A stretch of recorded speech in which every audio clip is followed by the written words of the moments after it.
You watch a cliff edge from half a mile away. Nothing is happening yet. But you already know, somehow, that in a few hours, thousands of pounds of meat are going to fall from that ledge, and your entire winter depends on it.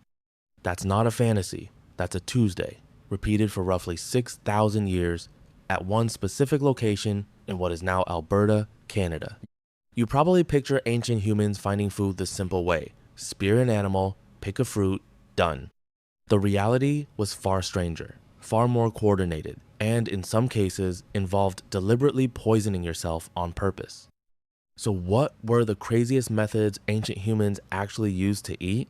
And why do some of them sound more like elaborate heists than hunting trips? Let's start with the cliff. Head Smashed In Buffalo Jump is a real archaeological site in southern Alberta, used continuously by Plains peoples for close to 6,000 years. The name alone tells you something about how direct this method was, but the execution was anything but simple. Herding a bison, an animal that can weigh over 1,000 pounds and run faster than a human, off a literal cliff, required something you wouldn't expect. Elaborate stone drive lanes stretching for kilometers across the landscape, funneling the animals gradually toward the edge without spooking the herd into scattering. Multiple people, sometimes disguised in wolf hides or bison calf skins to manipulate the herd's instincts, worked in coordinated roles over hours, sometimes days, before the drive even began. This wasn't brute force. It was choreography, built on a precise understanding of bison behavior passed down for hundreds of generations. Decode that for a second.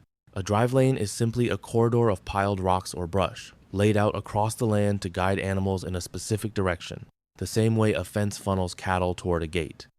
Except these fences were built entirely by hand, out of stone, and stretched for miles. You'd think falling off a cliff would be the hard part for the animal. For the humans, the hard part was everything that happened before that moment. Researchers studying tracking behavior, including work by scientist Louis Liebenberg on how hunter-gatherers read animal movement, have documented just how much predictive knowledge this kind of hunt demanded. You needed to know exactly where a herd would be, how wind direction would affect their scent perception, and how a group of frightened bison would actually move once startled, days before you ever saw the animals in person. Now, picture the scene. Reconstruct it. Before dawn, several hunters positioned themselves along the drive lanes, wrapped in animal hides to mask their human scent and shape. Others, wearing bison calf skins, approached the herd slowly, mimicking the movement of a lost calf to draw the herd's attention without triggering alarm. Over hours, not minutes, the herd is nudged, step by step, into the funnel of stacked stones.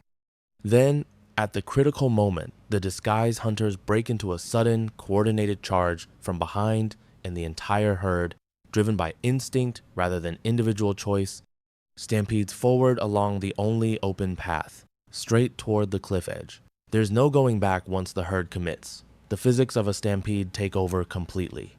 But cliffs weren't the only strange method. Sometimes ancient humans didn't chase food at all. They poisoned it, then ate it anyway, on purpose.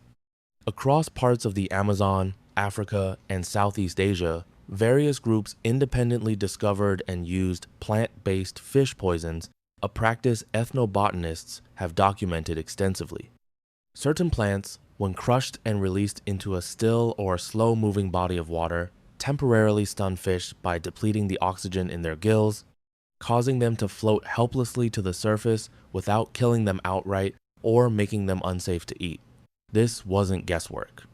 It required knowing the exact plant species, the exact concentration, and the exact water conditions needed to stun fish, rather than simply killing the entire ecosystem or making the fish toxic to humans. Get any one of those details wrong, and you either catch nothing or poison your own dinner. Here's the twist worth sitting with. You'd assume ancient humans avoided danger wherever possible. Instead, in case after case, they deliberately engineered controlled danger, whether that meant standing at the base of a stampede funnel or handling toxic plant compounds, because the payoff in calories was worth the calculated risk. Survival wasn't about avoiding risk entirely. It was about mastering exactly how much risk you could control. Insects tell a similar story, minus the danger, plus the sheer scale most people don't expect. Entomophagy, the practice of eating insects, wasn't a desperate last resort for ancient humans. In parts of Australia, Aboriginal communities have long harvested the witchetty grub, a large, protein and fat-rich larva found by digging at the base of specific acacia and eucalyptus trees. Finding one required knowing precisely which tree species hosted the grubs, what signs on the bark indicated an active burrow, and how deep to dig without destroying the food source for next season. This wasn't random foraging. It was targeted, specialized knowledge, passed down the same way plant identification was passed down anywhere else in the world. Anthropologist James Sussman, whose research spans multiple hunting and gathering societies, has noted that the popular image of hunter-gatherers as constantly on the edge of starvation is largely a myth. Groups with deep environmental knowledge, whether that knowledge involved bison herding patterns, fish stunning plants, or grub-bearing trees, often worked far fewer hours to secure food than agricultural societies that came after them. The strangeness of these methods wasn't a sign of desperation. It was a sign of sophistication so specific to one landscape that it looks almost unrecognizable anywhere else. Think about what that means for your own relationship with food today. You've probably never had to know which specific tree hides a meal underground, or how to read a herd's panic well enough to predict exactly where a 1,000-pound animal will run. Your food knowledge today is almost entirely outsourced to farmers you'll never meet, supply chains you can't see, labels that tell you what's inside without you ever needing to know where it came from or how it got safe enough to eat. That's not a failure on your part. It's a different kind of intelligence built for a completely different kind of environment. But every time you eat something today without a second thought, it's worth remembering that for most of human history, eating was never simple.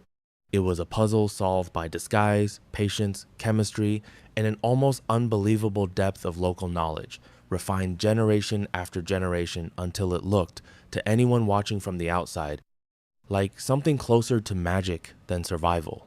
You watch a cliff edge from half a mile away. Nothing is happening yet, but somewhere, someone with that same ancient patience is still reading the wind, still watching the herd, still solving the same puzzle your ancestors solved for thousands of years before the first supermarket ever existed.